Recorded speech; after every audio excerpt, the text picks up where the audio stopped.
Hello everyone, welcome to chemistry कक्षा। ये video है क्लास 10th के चैप्टर नंबर 4 का पार्ट 3। कार्बन एंड इस कंपाउंड का थर्ड पार्ट है। इससे पहले हम दो पार्ट का इस चैप्टर के पढ़ चुके हैं। इससे पहले हम कोवलेंट बॉन्ड के बारे में जान चुके हैं, कोवलेंट बॉन्ड कैसा होता है, ठीक है। और कुछ कंपाउंड के हमने लुईस डॉट स्ट्रक्चर देखे थे हमने ऐसे कंपाउंड के जो कैसे थे, होमो एटॉमिक थे, जिनमें दोनों के दोनों या दो से ज़्यादा जो एटम थे वो एक ही एलिमेंट के थे। जैसे कि H2 दो एटम हैं, दोनों हाइड्रोजन के हैं। O2 दो एटम, दोनों ऑक्सीजन के। और N2 दोनों एटम नाइट्रोजन के। ठीक है। तो ऐसे होमो एटॉमिक मॉलिक्यूल्स के लिए हम लुईस डॉट स्ट्रक्चर अभी तक पढ़ चुके हैं कैसे बनाते हैं, ठीक है।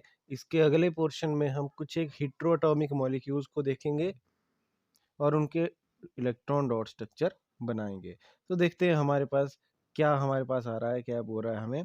A molecule of ammonia has formula NH3। तो देखो ये एक इम्पोर्टेंट कंपाउंड है आपके पास, नाइट्रोजन का इम्पोर्टेंट कंपाउंड अमोनिया, ये आपने याद रखना है। अमोनिया फार्मूला होता है इसका NH3, एक नाइट्रोजन और 3 हाइड्रोजन होते हैं, ठीक है। Can you draw the electron dot structure for the following molecule. तो इसके लिए हमें क्या बोल रहा है, इलेक्ट्रॉन डॉट स्ट्रक्चर बनाना है। देखो सिंपल है, हम बना सकते हैं बिल्कुल। नाइट्रोजन को अगर आप देखेंगे तो नाइट्रोजन की इलेक्ट्रॉनिक कन्फिग्रेशन हमारे पास है 2 5। इसके पास देखो के जो शेल है उसमें 2 इलेक्ट्रॉन होते हैं, एल शेल में 5 इलेक्ट्रॉन होते हैं, मतलब इसके पास 5 वैलेंस इलेक्ट्रॉन है। तो 5 वैलेंस इलेक्ट्रॉन कैसे बनाएंगे हम, इसके अराउंड जो है 5 डॉट या फिर 5 क्रॉस लगा देंगे। ये आ गया आपके पास नाइट्रोजन का एक एटम। और इसका कंपाउंड बन रहा है हाइड्रोजन के साथ। देखो नाइट्रोजन को अपनी ऑक्टेट पूरा करने के लिए 3 और इलेक्ट्रॉन की कम से कम ज़रूरत है, ताकि इसके पास 8 इलेक्ट्रॉन हो जाए, ऑक्टेट पूरा हो जाए। हाइड्रोजन के साथ जब ये बॉन्ड बनाएगा तो हाइड्रोजन को भी देख लेते हैं। हाइड्रोजन के पास के शेल में बस 1 इलेक्ट्रॉन है। इसको अपना ड्यूप्लेट पूरा करने के लिए एक और इलेक्ट्रॉन की ज़रूरत होगी। तो हाइड्रोजन तो एक ही इलेक्ट्रॉन शेयर कर पाएगा, है ना। हाइड्रोजन एक से ज़्यादा इलेक्ट्रॉन ही शेयर कर पाएगा। तो नाइट्रोजन के लिए देखो, नाइट्रोजन के लिए यहाँ पे मुश्किल हो गई कि कैसे अपना ऑक्टेट पूरा करे, कैसे उसको 3 इलेक्ट्रॉन मिले, हाइड्रोजन तो एक ही दे सकता है। तो इस तरह से नाइट्रोजन क्या करेगा, ऐसे ही 3 हाइड्रोजन के मॉलिक्यूल्स के साथ इलेक्ट्रॉन शेयर कर लेगा अपने, और 3 के साथ शेयर कर लेगा तो इसके पास 3 इलेक्ट्रॉन मिल जाएंगे, और तीनों के साथ एक एक इलेक्ट्रॉन शेयर करेगा, तीनों को भी एक एक इलेक्ट्रॉन मिल जाएगा, तीनों के ड्यूप्लेट पूरे हो जाएंगे। देखते हैं किस तरह से करेगा नाइट्रोजन। तो यहाँ पे हमारे पास है नाइट्रोजन। नाइट्रोजन के पास ये 1 2 3 4 5 इसके पास बन गए हैं वैलेंस इलेक्ट्रॉन। अब देखिए एक इलेक्ट्रॉन के साथ एक हाइड्रोजन, यहाँ पे शेयरिंग हो गई, एक कोवलेंट बॉन्ड बन गया हाइड्रोजन के साथ। दूसरा यहाँ पे हाइड्रोजन के साथ कोवलेंट बॉन्ड, और तीसरा हाइड्रोजन के साथ कोवलेंट बॉन्ड। तो टोटल अब नाइट्रोजन के सर्कल में काउंट करेंगे, आपको कितने इलेक्ट्रॉन दिख रहे होंगे, 2 2 4 2 6 और 2 8। नाइट्रोजन के 8 इलेक्ट्रॉन पूरे हो चुके हैं, और सभी हाइड्रोजन के पास 2 2 इलेक्ट्रॉन जो हैं वो पूरे हो चुके हैं। देखो यहाँ पे क्या खास बात है, देखो नाइट्रोजन के पास 1 2 3 ऐसे इलेक्ट्रॉन के पेयर हैं जो उसने शेयर किए हुए हैं। तो हमने इसको बोला था शेयर्ड पेयर, इनको हम बोलते हैं शेयर्ड पेयर या फिर बॉन्डेड पेयर, ठीक है, बॉन्डेड पेयर। और एक पेयर ऐसा है इलेक्ट्रॉन का जो ना ही शेयर हुआ है ना ही बॉन्डिंग में पार्ट कर रहा है, उसको बोलते हैं लोन पेयर। तो नाइट्रोजन के पास एक लोन पेयर और 3 शेयर्ड पेयर ऑफ इलेक्ट्रॉन है। इसके बाद देखते हैं नेक्स्ट हमें क्या बता रहे हैं।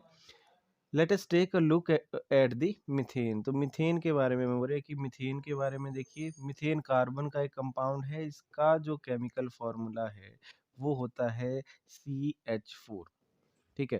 केमिकल फॉर्मूला मीथेन बहुत ज़्यादा यूज़ होने वाला जो है कंपोनेंट है, बायोगैस में ये मिलता है। बायोगैस जो होती है और कंप्रेस्ड नेचुरल गैस जो होती है, जो हम यूज़ करते हैं एज अ फ्यूल, उसमें उसका जो मेजर कंपोनेंट होता है वो होती है मीथेन गैस, ठीक है, CH4 मीथेन गैस। तो उसका फॉर्मूला भी आपने याद रखना है ना, मीथेन का क्या फॉर्मूला होगा, CH4।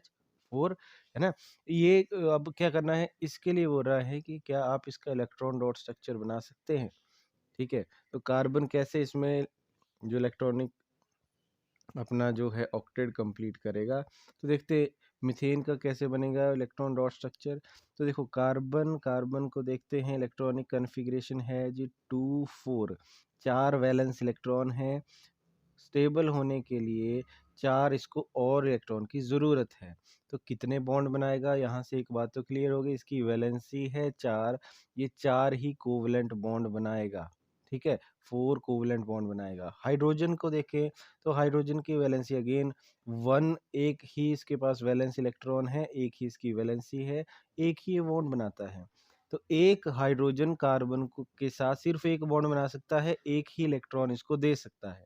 बाकी के 3 इलेक्ट्रॉन के लिए 3 और हाइड्रोजन चाहिए होंगे, तो टोटल कुल मिला के 4 हाइड्रोजन के एटम चाहिए होंगे जो कार्बन के वैलेंसी को, इसके ऑक्टेट को पूरा कर पाएंगे, ठीक है? तो देखते हैं किस तरह से बनाएंगे इनके इलेक्ट्रॉन डॉट स्ट्रक्चर। देखो सिंपल है, कार्बन का इलेक्ट्रॉन डॉट स्ट्रक्चर आपने बनाना है, कार्बन के जो 4 वैलेंस इलेक्ट्रॉन है वो बना दिए उसके अराउंड और सर्कल लगा दिए, ठीक है? बाकी हाइड्रोजन हाइड्रोजन के साथ ये 4 इलेक्ट्रॉन शेयर करेगा, तो एक के साथ इसने एक शेयर कर लिया, दूसरे हाइड्रोजन के साथ दूसरा शेयर कर लिया, तीसरे हाइड्रोजन के साथ तीसरा इलेक्ट्रॉन शेयर कर लेगा और चौथे हाइड्रोजन के साथ चौथा। तो देखो अब इसके सर्कल में काउंट करेंगे कितने इलेक्ट्रॉन आ रहे हैं कार्बन के सर्कल में, 2 2 4 2 6 2 8, 8 कार्बन के पास 8 इलेक्ट्रॉन पूरे और हर एक ऑक्सीजन के पास 2 इलेक्ट्रॉन पूरे हो गए। तो कार्बन का भी ऑक्टेट कंप्लीट हो गया और हाइड्रोजन ने भी nearest noble gas configuration achieve कर ली। तो यहाँ पे ये जो आपके पास आया ये है electron dot structure of methane. देखो such bonds which are formed by sharing of electron between two atom, ऐसे जो बॉन्ड अभी आपने देखे जो दो एटम्स के बीच में इलेक्ट्रॉन के शेयर करने से बनते हैं उनको हम बोलते हैं कोवलेंट बॉन्ड। और जो कोवलेंटली बॉन्डेड मॉलिक्यूल्स होते हैं उन उनमें हर जो दो एटम होते हैं जिन्होंने इलेक्ट्रॉन शेयर किए होते हैं उनके बीच में स्ट्रॉन्ग बॉन्ड्स होते हैं, उनके बीच में कोवलेंट बॉन्ड आपने याद रखना स्ट्रॉन्ग होता है काफी हद तक। उनमें एटम्स में अंदर तो काफ़ी स्ट्रॉन्ग बॉन्ड्स होंगे पर इंटरमॉलिक्यूलर फोर्सेस वहाँ पे वीक हो जाती हैं जिसकी वजह से, ठीक है? तो ये जो आपको कोवलेंट कंपाउंड दिखेंगे जितने भी आयनिक कंपाउंड आपने पढ़े हैं, आयनिक कंपाउंड में इंटरमॉलिक्यूलर अट्रैक्शन होती है आयनिक बॉन्ड। तो आयनिक कंपाउंड तो बिल्कुल इनकी प्रॉपर्टी थी कि ये हार्ड सब्सटेंस होते थे, ठीक है? हाई मेल्टिंग बॉइलिंग पॉइंट होता था इनका, ये अच्छे इलेक्ट्रिक कंडक्टर होते थे। फिर कोवलेंट कंपाउंड की बात करें तो कोवलेंट कंपाउंड जो थे उनमें इंटरमॉलिक्यूलर अट्रैक्शन स्मॉल है जिसकी वजह से वो गैसियस फॉर्म में या लिक्विड फॉर्म में आपको ज़्यादा देखने के लिए मिलेंगे और उनके मेल्टिंग या बॉइलिंग पॉइंट भी लो आपको देखने के लिए मिलेंगे, क्योंकि कोवलेंट जो कंपाउंड होते हैं उनके बीच में कोई चार्ज आयन नहीं बनता, चार्ज स्पीसीज नहीं बनती। तो इसलिए ऐसे जो कंपाउंड हैं वो पुअर कंडक्टर होते हैं इलेक्ट्रिसिटी के, ठीक है?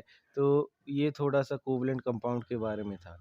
कुछ और देखो अभी इलेक्ट्रॉन डॉट स्ट्रक्चर देख रहे हैं, कुछ और यहाँ पे इलेक्ट्रॉन डॉट स्ट्रक्चर हमसे पूछे हुए हैं उनको भी यहीं पे डिस्कस कर लेते हैं।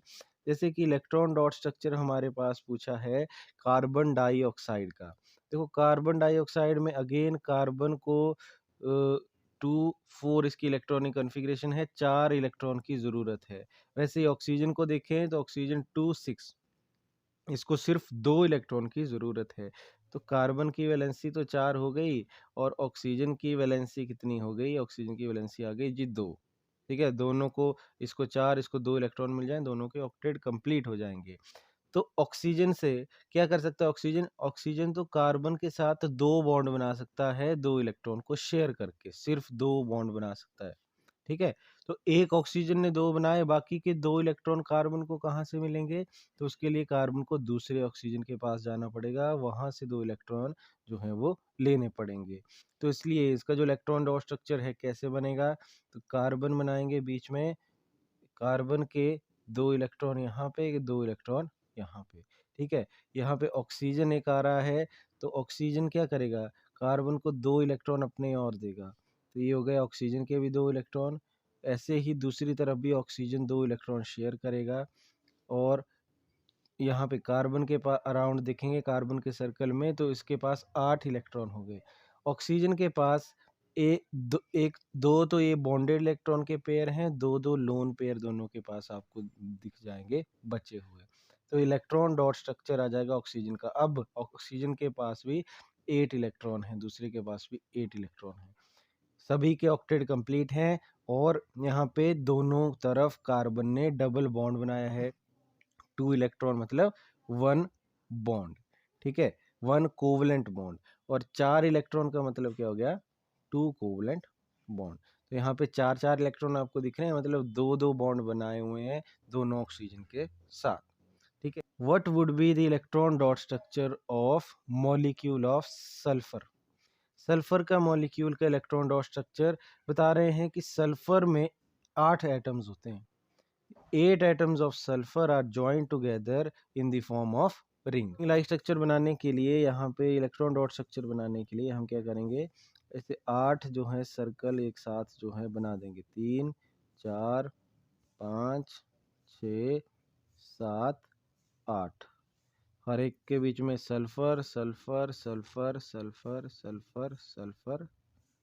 और सिंगल बॉन्ड के लिए 2 इलेक्ट्रॉन सभी के कॉमन रीजन में डाल देंगे। ये कोवलेंट बॉन्ड बन रहे हैं इनके बीच में। और बाकी बचे इनके लोन पेयर, तो लोन पेयर को हम अलग कलर से दिखा देते हैं। यहाँ पे सभी के पास 2 लोन पेयर बचे रहेंगे, ठीक है। तो 2 लोन पेयर सभी के बना देने आपने साथ में। ये हो गया सल्फर का electron dot structure. S8 molecule का इलेक्ट्रॉन डॉट स्ट्रक्चर ये बन गया, ठीक है। तो इस तरह से आसानी से आप किसी भी कंपाउंड के इलेक्ट्रॉन डॉट स्ट्रक्चर बनाते हैं। तो इस वीडियो में हमने बहुत सारे हेटेरोएटॉमिक मॉलिक्यूल्स के इलेक्ट्रॉन डॉट स्ट्रक्चर के बारे में जाना, कैसे उनको बनाते हैं, कैसे आप बना सकते हैं। खुद आप प्रैक्टिस कीजिए और मिलते हैं नेक्स्ट पार्ट में। Thanks for watching.